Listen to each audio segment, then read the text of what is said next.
In the Bengals' final practice open to the media before they take on Tampa Bay in the preseason opener, we've got an injury scare for Charlie Jones to discuss. Let's break that down and other practice takeaways before that preseason opener.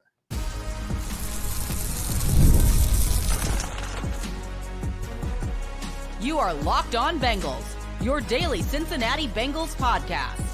Part of the Locked On Podcast Network, your team every day.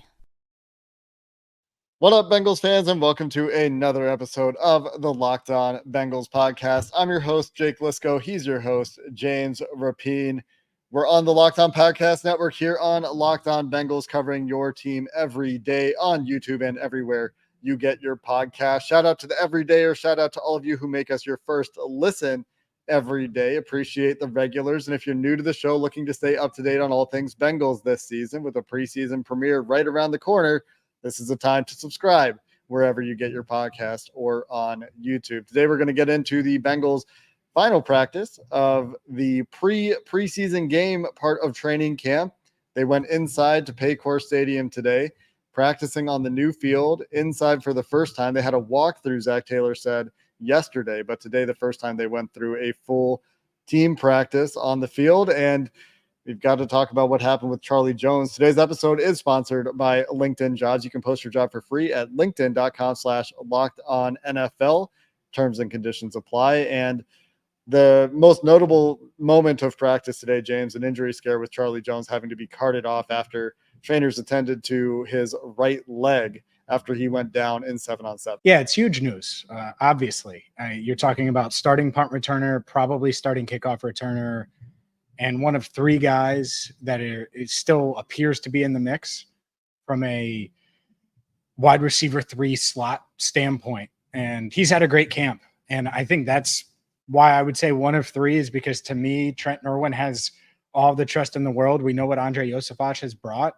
And Charlie Jones has been right there with Yoshi from a camp standpoint, as far as standing out, making plays, catching passes from Joe Burrow in really the past 10 days or so.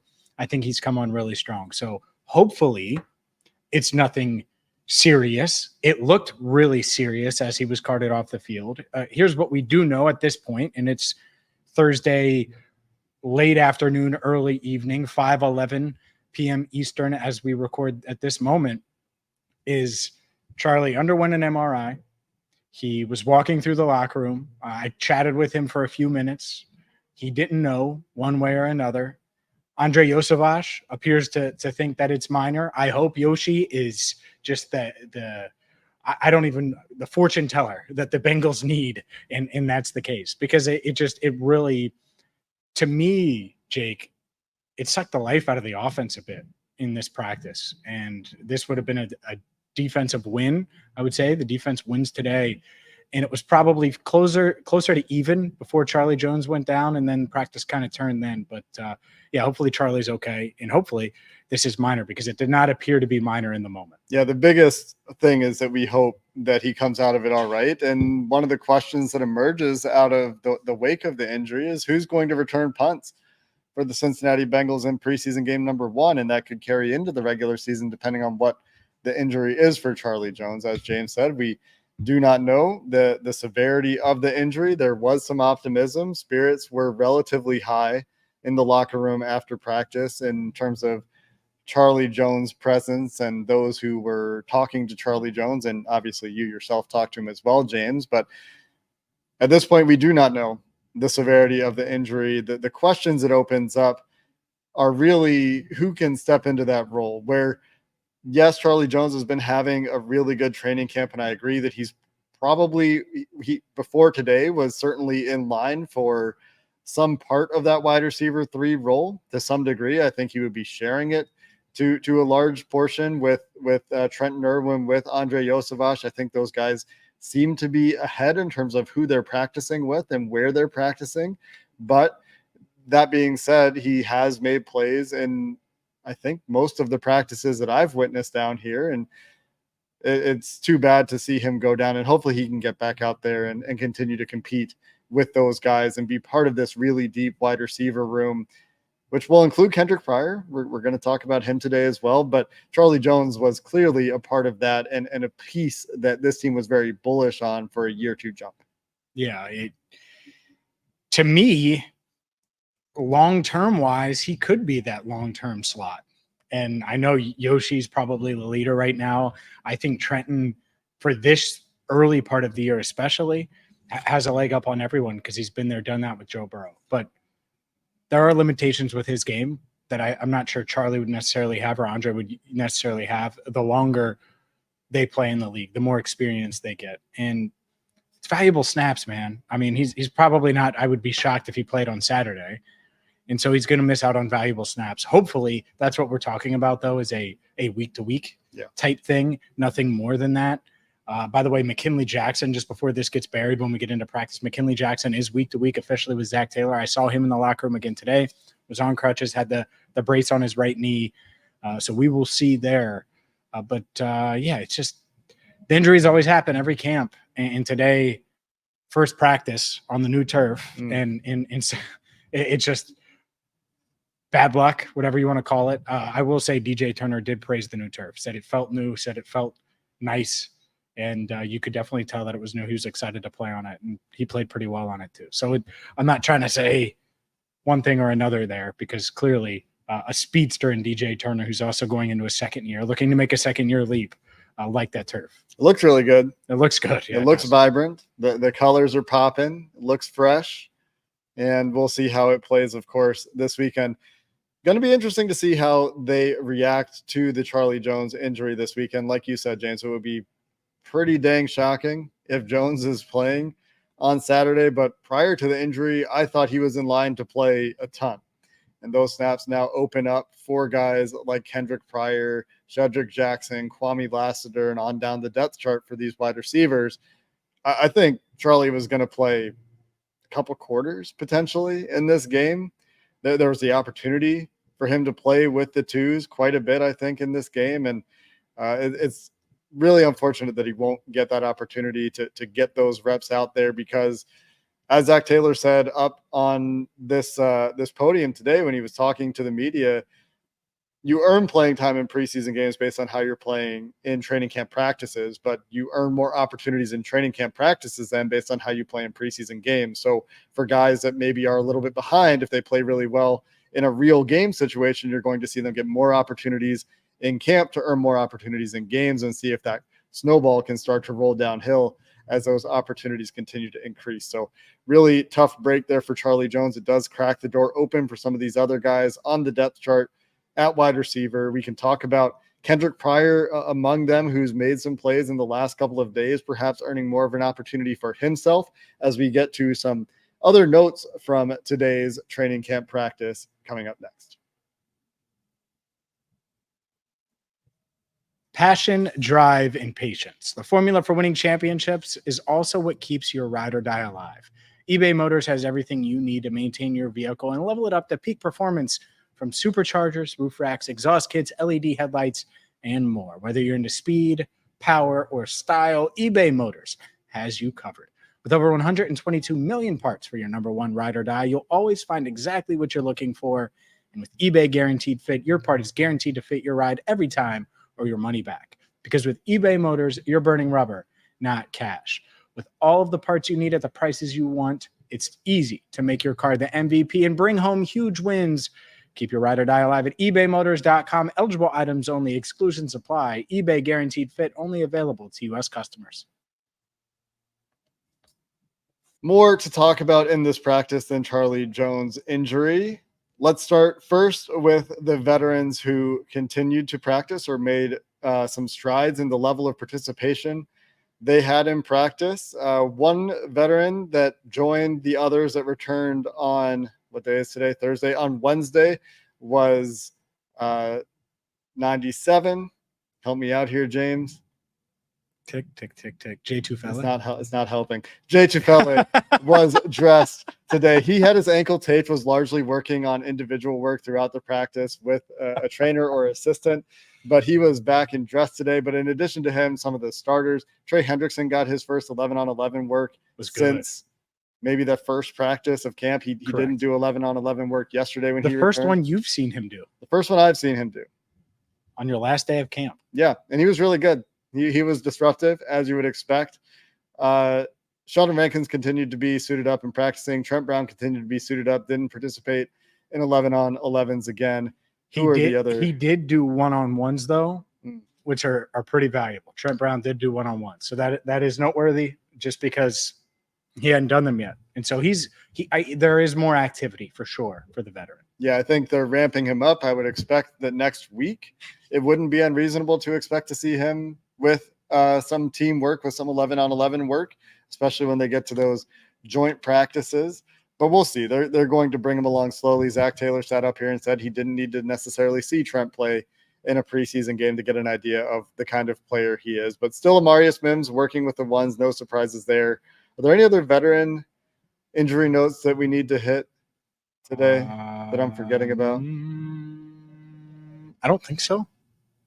I think because I already hit on McKinley Jackson because I was worried we would miss it. Yeah. And so the Bengals have a bunch of new faces in that defensive line room out of necessity. And that's really just to, I think, get through the preseason as best they can in these joint practices and have enough bodies. But yeah, Jay Tufele getting back, that is big. Just having another defensive tackle there. I'm not saying that we expect him to make the team or anything like that, but they need bodies. And he's certainly one of those bubble guys that could probably play his way onto the roster. And a guy that has made the team the last couple of years and has been a rotational player for them the last couple of years, obviously familiar with the system, and a guy that they have kept around, I think, for a reason. They are, in my opinion, in need of somebody to step up there. And so I think if he can be one of those bodies who makes the team and can contribute in a rotational fashion, that would be great. We'll see if he plays. Like I said, it looked like they were working on stabilizing the ankle, had a bunch of tape around one of his shoes. And so we'll see if he can play this weekend. Zach described him as we'll see next week. So this could be just warming him back up to get him going for preseason game number 2. Oh, one more injury update. Yeah. Jake's knee, pretty good. He's not feeling it. Made it through Wednesday, pretty darn good as well. Jake is obviously still podcasting for the Locked On Bengals Insiders. By the way, join it on, subtext.com. Join subtext.com/LockedOnBengals. Join subtext.com/LockedOnBengals. So for all the insiders out there, here's the inside scoop. Jake Lisco is okay and has made it through training camp. Was never an issue. It was an issue. Really got taken out of proportion by the media. It was an issue, though. It was a very much an issue. He was a question. He was questionable. Probable. A few days ago. There is no probable. He was questionable a few days ago. Probable doesn't exist. I guess that's true. He's new to injury reports. Actually, you know what? It does. It doesn't. It shouldn't, but sometimes it still happens. It does. I remember it last year. Not here. It's weird when it happens. Not in town. Not in Cincinnati. Not in this building. Some other practice notes for today to get back on topic here. Doubtful. I have teased Kendrick Pryor's involvement a couple of times. He had the catch of practice yesterday in the corner of the end zone working against Cam Taylor-Britt. Had another really good catch working with Joe Burrow and the first team offense today. Kendrick Pryor, a guy that many were upset to see go after last year's preseason and back with the team now, again, making an impression here leading into preseason game number 1. He's made a few catches. Like a lot of people, and I think we're guilty of this too, and Shedrick Jackson has making great strides, and Joe's mentioned him and all of that. But Pryor's getting a ton of reps with Joe Burrow, a ton. And it's because, in large part, I think he trusts him to go up and get it. And the Burrow throw today, he was covered. He was covered. Burrow throws it up in 19, turns, jumps, makes a play on the ball, gets there, high points that thing. And so that's good to see. It really is, especially when you do talk about an injury in the wide receiver room or guys like T. Higgins, who didn't participate in practice today. Jamar Chase obviously didn't participate in practice today. I expect T to play on Saturday for as long as Burrow does a series, but we can get to that coming up. It's good to see other depth pieces like that make plays. And who knows, maybe Kendrick Pryor's the guy that forces his way onto the roster because him and Shedrick have both made plays, have both been pretty darn consistent. And that's an opportunity that he'll have in a little bit more of an opportunity, I guess, this weekend on Saturday if Charlie Jones doesn't go as expected. Some other practice notes. Before I get to the defense largely winning the day, I would say. And they did. They bounced back after the offense, to me, very clearly won yesterday's practice. There was one rep that you were recording. I think you posted on social where I was standing near you, and I said that is a lot of protection. I counted 7 seconds for Joe Burrow in the pocket on that play. There was another play in 11-on-11 red zone work where Burrow similarly had a ton of time, didn't have to throw it away, but wasn't able to connect on a target intended for Drew Sample. But there are a few plays where the offensive line in pass protection really shined. There was also a running play. I believe it was Chase Brown on the run where he had a huge lane for what could have been a big run in 11-on-11 work. So there were some highlights. Joe Burrow hit that pass to Kendrick Pryor that we talked about. We saw Jermaine Burton with probably his best catch that I've seen on a fade ball from Jake Browning working against DJ Turner. But besides that, DJ Turner had a pick on a go ball from Joe Burrow that either Trent Irwin stumbled or lost his balance or stopped running on the route, wasn't expecting the ball. Probably the easiest pick DJ Turner's ever made. I have positive notes here for Trey Hendrickson, which we talked about. BJ Hill winning against Alex Kapp, and I had Chris Jenkins coming up with a couple of impressive plays in the trenches today as well to start. And I don't know if you have more on defensive wins that are on your mind, but a lot of positive plays for the defense. Offense on their first drive in 11-on-11 went 3 and out and was unable to punch it in to the end zone when they got to the red zone on their second attempt in 11-on-11, move the ball work. Yeah, but before move the ball, they started with red zone and just highlighting the offense because the offense is way more important. I'm just kidding, defensive-minded people. But Joe Burrow did squeeze in a just beautiful ball to Andre Yosavash for a touchdown and right past Logan Wilson. I tweeted out the clip. And what's funny, when you talk about the offensive line holding up in the red zone, I tweeted out a clip, and it's Joe Burrow throwing it away, but 7 seconds. And people say, oh, well, it's because it's a 3-man rush. Or, oh, I can't believe, why aren't these wide receivers, by the way, T. Higgins, Mike Gesicki, Jamar Chase, all not participating on that play, just throwing it out there. Or it's because Joe can't see the field, which is the dumbest of all of them. But I've never seen Burrow have that much time ever. He was literally doing the rope-a-dope in the middle of the play, in the middle of the field. And so it's not like he had to roll out or anything. It's a positive play. That is what you want to see. The wide receiver part of it, that's going to happen. It's going to take care of itself when those guys get out there that you're expecting to get out there. So I will say that. It's also not a negative on the defensive line because the defensive line made some plays today. Like you mentioned, I mean, you just said Trey Hendrickson, Chris Jenkins, BJ Hill. I mean, you can't name every defensive lineman. I mean, that's pretty good.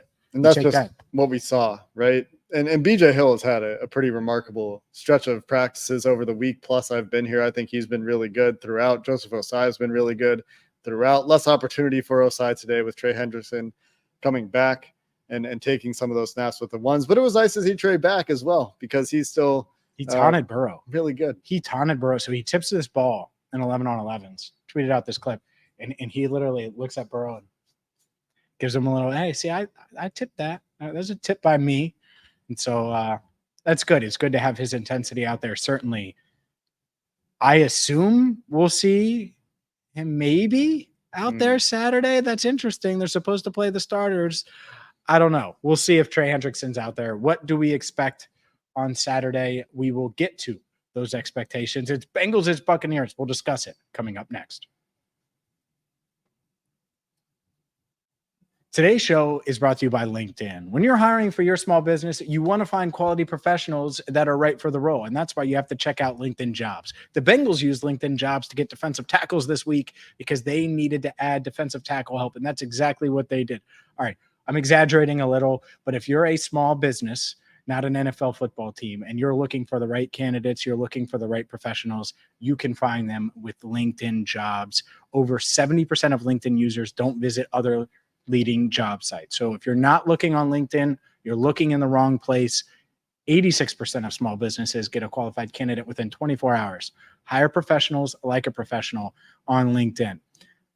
2.5 million small businesses use LinkedIn for hiring. You should too. And right now you can post your job for free at linkedin.com/lockedonnfl. That is linkedin.com/lockedonnfl to post your job for free. Terms and conditions apply.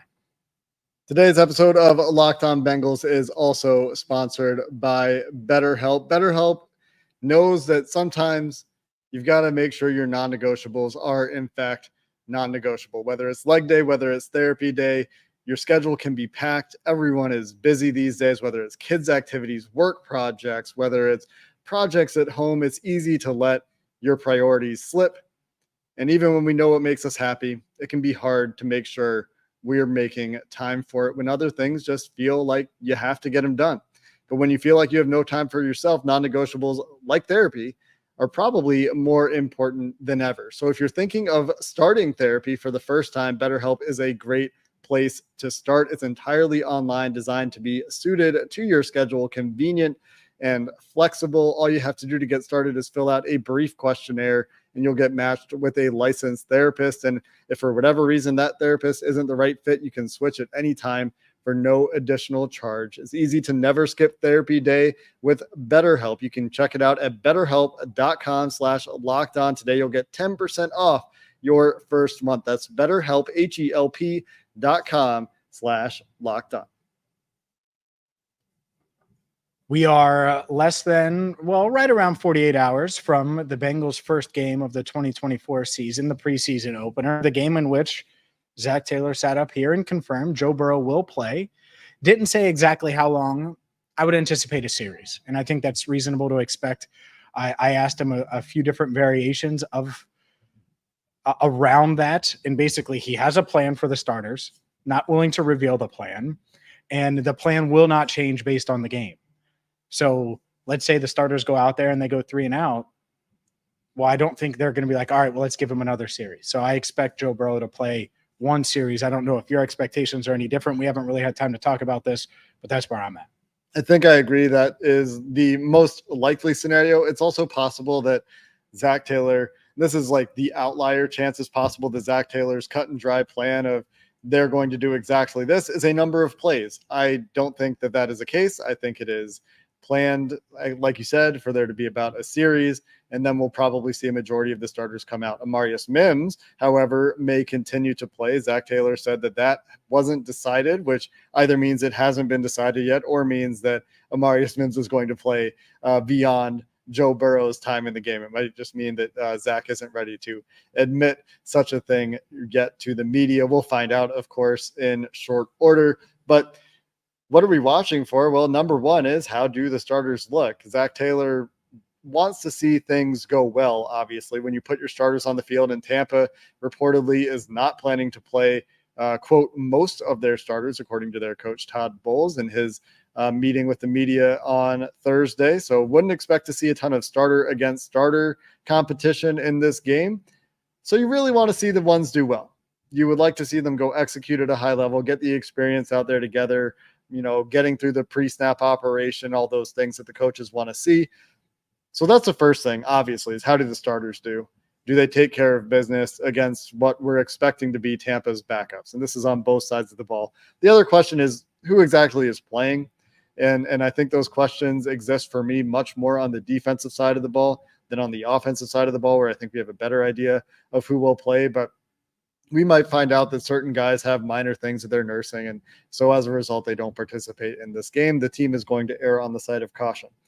That's where it starts for me. And it especially starts there because Zach Taylor in his presser today sat up here and talked about how accelerated this training camp has been from we're not going through the basics this year. This is a veteran team, a veteran coaching staff. There are a few new players, those young guys, those rookies. And Taylor even said it's been harder on them than normal because of the pace at which they're doing things. And if you're doing things that way throughout training camp and really emphasizing that we know what this offense is, we're making our small changes, our wrinkles are going in, but with a veteran team and a veteran coaching staff going against backups, I hope they hit the ground running in this game. And that's obviously where the game will start and where my what I'm looking for will start. For sure. You want to see them go downfield, get a touchdown, have Andre Yosefas catch 3 balls, T. Higgins catch 1, maybe the touchdown, and then you go from there. I think what's going to be interesting is how many starters do play. Mike Gesicki was kind of nicked up. Mm-hmm. Is he out there? You're already not going to have Trent Brown. He's not going to play. And so You could argue, oh, well, he's not a starter. Maybe, but he is potentially. Jamar Chase is obviously not playing. And so it is a little bit harder than it would be otherwise, but still going and getting points in general would be huge. Going and getting points and then having this punter competition start with an extra point would be great, or a field goal attempt. That would be great early on because that's one of the major competitions. And I'll just add there that Darren Simmons was working intently with Ryan Reckow on holds today on the sideline. In the stadium, you can see really closely. And is it Reckow or Raycow? Raycow, I think. They're working really closely on like the angle of the ball and the spin of the ball. They're really working on holds today. So that will be something to watch, as you know. Raycow and Liscow. Mm-hmm. I'm just, oh man, the names just continue. We've been together for one day too many. I think one. No, I'm just kidding. I think the other thing I'm looking for, and this involves the starters. Everyone just assumes it's DJ Turner. That battle can still change, and I think that battle can change with preseason games, with what they do in the preseason. What happens? Does DJ Turner continue to play at a really, really high level? How long is he in there? How long does Dax Hill play? Does he get reps with the ones? Mm-hmm. How long does that first team? Watching all of that, because there's strategy involved, and there's all these rotations during practice. Well, in a game like situation, you're almost going to go in order of guys, pecking order, and it gives you an idea of who's going where, who lines up where, who's where in those position battles, because the depth chart is the depth chart. It doesn't mean that's actually the way the coaches feel or view things. Yeah, finding out how long they're rotating some guys, Dax and DJ, a prime example there, will be interesting. Would you play Cam Taylor-Britt? See, that's where I'm on the defense. Like, I'm a little bit less sure about who's going to play, who should play. You mentioned Trey Hendrickson earlier. Sheldon Rankins has been dealing with something as well. Like, any of these guys that have been dealing with minor things, and Cam Taylor-Britt has been more or less full go since he returned from the tonsillectomy. Is there really a need to rush them out there? And I would say probably not. But if Cam's healthy, I don't necessarily see why not, unless you just want to put Dax and DJ on the field at the same time and just make it easy from a competition perspective. That's why I would do it, is to give both of them a ton of reps, get them live reps against wide receivers. I would give Dax a half.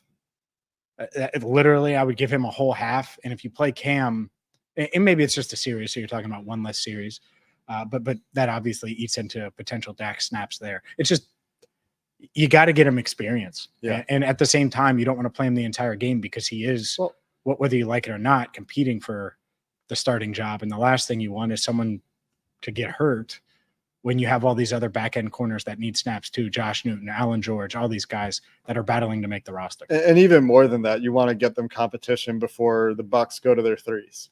You want them to face at least the twos, right? You want both corners to have that opportunity to face guys who are at least going to make NFL rosters and not be practice squad receivers necessarily. And I don't know who's playing for Tampa. Maybe Tampa doesn't even play guys that are expected to make their 53-man roster that aren't in some sort of competition, and they don't have that opportunity. But you also want to see them both have opportunities against higher levels of competition. And that also applies to some of the Bengals rookies on this team that have been rotating with earlier and earlier units. And most notably among those, you mentioned Josh Newton, also safety Dejon Anthony, those guys getting in a dime sub package with the ones. Does that continue when the Bengals have their starters out there? Do we see that in a third down situation where the Bengals go to a dime look and bring those guys on the field? If that continues to a game, I think that would be noteworthy. And then in addition to that, you've got Chris Jenkins, where he will have an opportunity if there are a longer drive. If there is a longer drive, he might get in to spell the starters. He might even play a little bit with the starters, just because I would be maybe a little bit surprised if Sheldon Rankins goes based on his trend lately. No need. Give these young guys snaps. Yeah. And BJ Hill should hardly play too. He's 100% ready to go from what we've seen. Sure. Any of them. Yeah. Really, just get these young guys reps. I mean, that's the beauty of it. Jermaine Burton, looking for him. I think he'll play a lot. I think he'll play like the entire game. Yep.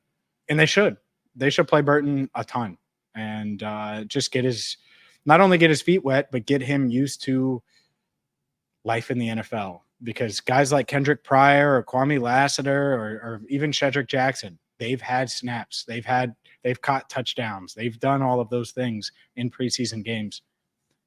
Getting Jermaine Burton some confidence, not that he doesn't have confidence, but getting him going in the right direction would be big. And that's certainly something I'm looking for. Other than that, backup offensive line, we'll see. Jake's guy, Matt Lee, slowly working his way in now to some team drills. Saturday's a big game for him. Big game for a lot of these Jackson Kirkland, a lot of these back end offensive linemen that are trying to make the roster. It starts Saturday. It already started in camp, of course, but it starts Saturday where you can really make an impact and earn meaningful reps in practice and in joint practices starting next week in Chicago. I think a big one for Tanner McLaughlin as well, where Eric All has really supplanted him working with the earlier unit. So Tanner McLaughlin, an opportunity to make an impression and fighting for a roster spot. You mentioned several others. The last thing is going to be the kickoffs. I think that'll be interesting. Obviously, the punter battle, the new kickoff rule is going to be fun to watch. The novelty will wear off quickly, I'm sure, but for the first few, it'll be interesting to see how they approach it. And I'm sure we'll hear from Darren Simmons as to what his lessons learned have been after getting through a few games, and we'll see how they adapt there. And obviously we've got the punter competition that we've talked about, and we'll see how those guys do in some live football action in just a couple of days. And we'll be back after that game with your post-game takeaways on Saturday night. That'll get you through Sunday until we reconvene this podcast on Monday. If you need a second listen, go check out the Locked On NFL 24/7 stream on YouTube. And until next time, thanks for listening to this episode of the Locked On Bengals podcast. Hoo day, and have a good one.